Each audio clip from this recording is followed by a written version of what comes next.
Eu quero que vocês vejam essa matéria do Washington Post. Vejam aqui. How Instagram limits your political posts. Né? Como o Instagram limita, esconde os seus posts políticos. Basicamente, isso, uma coisa que eu fico impressionado, que essas coisas passam mais ou menos batidas na imprensa brasileira. Eu não deveria ficar impressionado a essa altura do campeonato. Mas basicamente o Washington Post, que é um jornal, talvez seja o jornal mais à esquerda dos grandes jornais americanos, ele trouxe uma investigação, a partir do Instagram, de uma influenciadora americana, que tem mais ou menos uns 400 mil seguidores, que nos últimos 6 meses, sempre que algo relacionado à política era mencionado, o número de pessoas alcançadas por ela caía por volta de 40%, quando comparado com publicações fora do assunto política. Eles descobriram também, de novo, o Washington Post, não é o Paulo Figueiredo que está dizendo, que sempre que ela escrevia a palavra vote, ou em português, vote, a audiência caía em média 63%. Eu digo que isso deveria ter saído na imprensa brasileira, porque se você não entendeu o quão importantes são essas descobertas, eu te convido a fazer uma reflexão aqui comigo. Ouve o meu raciocínio sobre o impacto disso na sua vida, inclusive. Né? A gente está hoje, em 2024, num ciclo eleitoral diferente do que a gente viveu em 2020 e 2022. Eu digo isso porque muita coisa, às vezes parece que a gente só está tomando 7-1, só está se ferrando, mas muita coisa mudou de 2020 e 2022 para cá.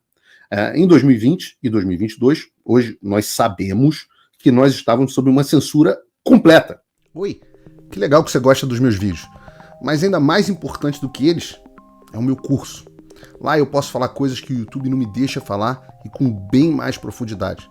E eu tenho orgulho de ter feito o maior curso de geopolítica já ministrado no Brasil, com mais de 6 mil alunos. É o fim da América e do mundo como conhecemos. Só que tudo que é bom chega ao fim. Depois de 3 anos e 7 turmas, eu estou abrindo por tempo limitado a turma final desse curso. Então, essa é, portanto, a tua última chance de fazer parte desse grupo e realmente entender o que está se passando no Brasil e no mundo, para poder ser diferente e ajudar a mudar as coisas na direção certa. Tem um link para você aqui na descrição. É por tempo limitado e com vagas limitadas. De novo, é a última turma. Haja agora para não se arrepender. Um abraço. E a gente sabe isso graças ao que o Congresso dos Estados Unidos, especialmente o Comitê Judiciário, descobriu. E isso é válido tanto para os Estados Unidos quanto para o Brasil. O Comitê Judiciário publicou relatórios a 2 pontos sobre os 2 países. Inclusive publicou decisões a esse respeito. Inclusive a ponto disso que o Brunão colocou aqui na tela, do Mark Zuckerberg ter feito uma carta de desculpa sobre as ações da Meta em conluio com o governo Biden para censurar as redes sociais. Isso basicamente foi uma coisa que ocorreu entre 2020 e 2022. Começou um pouquinho antes, se acentuou em 2020. Como diz a carta do Mark Zuckerberg, a suposta pandemia foi um tremendo pretexto para isso. Só que a coisa começou a mudar. E eu digo que realmente começou a mudar. E houve algumas mudanças. A primeira mudança foi a investigação que o Congresso americano, como eu disse, começou a fazer a partir de 2023. 2022, nas eleições de 2022, os republicanos passam a ter maioria na Casa dos Representantes, na Câmara.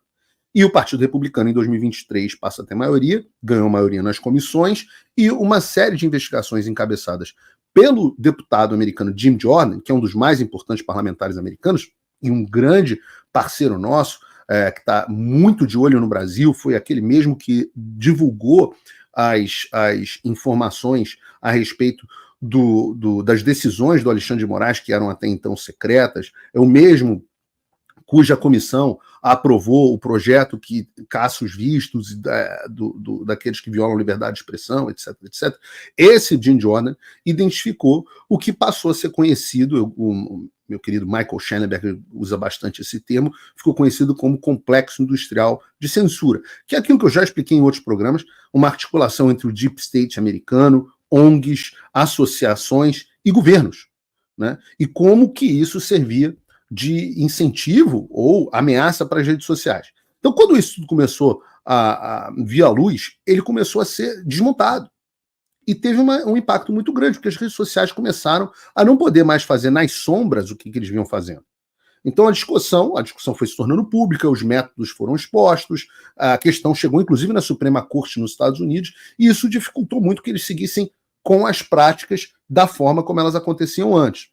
A outra grande mudança, e essa é uma mudança absolutamente fundamental, foi a compra pelo Elon Musk do Twitter, o atual X. O próprio, o X, né, se você preferir, o próprio Elon Musk identificou e expôs que o Twitter não funcionava como uma empresa, mas sim como uma grande ONG de manipulação e discurso e debate público abastecida pelo complexo industrial da censura. Esses foram os famosos Twitter Files. Né? E nós tivemos, inclusive, Twitter Files Brasil, pela mão do mesmo jornalista dos Twitter Files dos Estados Unidos, em certa medida, que foi o Michael Schellenberg. Então, o Twitter não era uma empresa que dava dinheiro, tinha os números inflados, um monte de robô inflado da esquerda, estava lotada de funcionários totalmente desnecessários, funcionava efetivamente como uma ONG. Então, quando o Musk compra o X, ele muda tudo e causa uma mudança de mercado que foi fundamental para a liberdade de expressão. O X demitiu quase todo mundo, né? Demitiu uma enormidade dos funcionários, e a empresa está funcionando melhor que antes, com números melhores que antes, com mais usuários. E mais do que isso, simplesmente ele não continuou a adotar a censura praticada pelo Twitter e pelas outras redes sociais, como a gente acabou de ver aí no caso do Instagram. E é só você lembrar que ele restituiu a conta do Donald Trump, que estava banido praticamente de todas as redes sociais, né? Começou com o Twitter, mas de todas. E no final, porque ele fez isso, todas as outras redes sociais acompanharam. A gente viu os diálogos da Vaza Toga, eles dizendo, o Elon Musk, não, depois que o X foi comprado pelo Elon Musk, ele não obedece mais às ordens do TSE de censurar as pessoas para mudar a política do X, né, que era a forma de censurar as pessoas de forma secreta. Então o sistema, ele precisa encontrar novas formas de censura. E isso, basicamente, por enquanto, tem se dado pelos algoritmos. Tanto porque é uma maneira mais sutil de se censurar, quanto porque a direita absolutamente domina as redes sociais. E no X eles não conseguem fazer isso. O que vai causar um impacto forte na eleição americana, porque não adianta o YouTube e o Instagram censurarem, porque aquele mesmo conteúdo vai estar no X. Então, quanto mais o YouTube censura, mais ele fica desinteressante e mais as pessoas vão usando o X para o vídeo, como tem feito.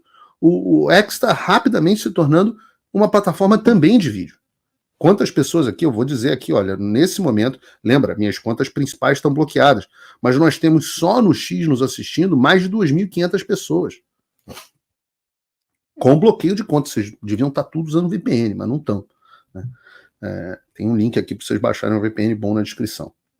Mas nesse sentido, então, o que eu quero dizer é que o Elon Musk foi e é uma pedra gigantesca no sapato do establishment. Não só porque ele está fazendo tudo que pode agora para eleger o Trump, mas como uma pedra no sistema da censura, no complexo industrial da censura.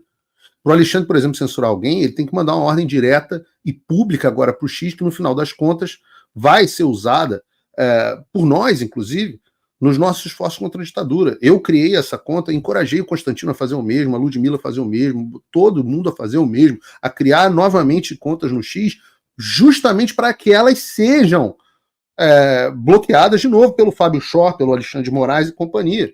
Eu preciso que isso aconteça. Por favor, Alexandre, Fábio Shor, bloqueiem o meu X, eu preciso dessa nova ordem. Fica tranquilo que ela vai vazar para mim. Eu preciso dessa nova ordem. Eu preciso. Então já mostrei aqui no programa, inclusive, que essas ordens ilegais do Alexandre foram usadas para basear os projetos de lei que nós estamos propondo no Congresso americano. A gente precisou das ordens para pedir as ações por parte do Departamento do Estado e muito mais. E moral da história, então por isso não tem mais esse negócio de reunião secreta com o X, como foi reportado pelo Glenn Greenwald na série de reportagens da Vaza Toga, para fazer TAC, para mudar termo de serviço, moldar algoritmo. Com o Elon Musk no X, isso acabou. Então, se quer ser censor, dá a ordem de censor. Vai lá, age como um tirano. Não fica posando de democrata. E óbvio que, evidentemente, essas mudanças todas o sistema não ia aceitar passivamente. O Alexandre usou o pretexto do descumprimento de ordens ilegais pelo X para tirar a plataforma do Brasil antes e durante o primeiro turno das eleições municipais. No final das contas, o próprio Alexandre admite na decisão que ele enrolou para restituir o X depois das eleições de propósito. Ou seja, é a segunda eleição no Brasil com uma interferência e manipulação direta do Alexandre de Moraes contra a direita. Especificamente contra a direita. E é engraçado, realmente, como a única empresa de rede social suspensa no Brasil tenha sido, por coincidência, a única que não censura a direita no algoritmo. Como faz o Facebook, como faz o Instagram, como faz o YouTube.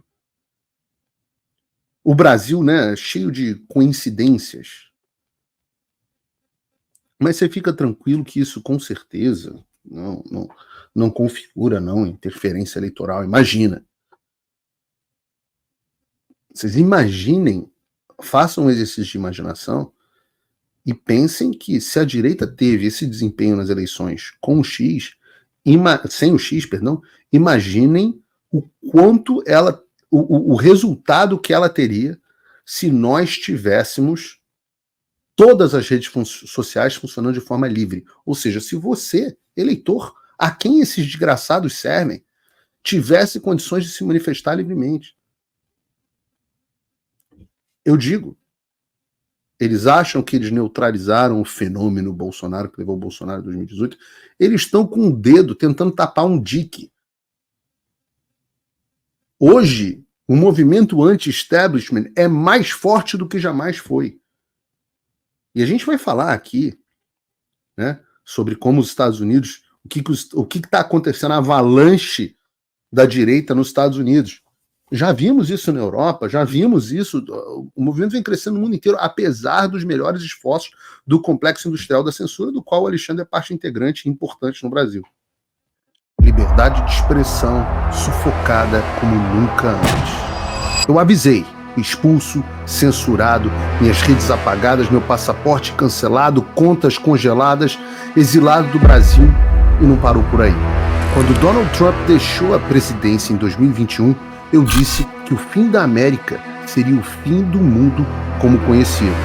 E tudo se cumpriu. Famílias destruídas, escolas e universidades tomadas, a mídia e redes sociais manipuladas. A geopolítica global está em chamas, nos Estados Unidos, no mundo e no Brasil. E você está vendo o caos, mas você sabe realmente o que está acontecendo? Alguns desistiram, outros querem lutar.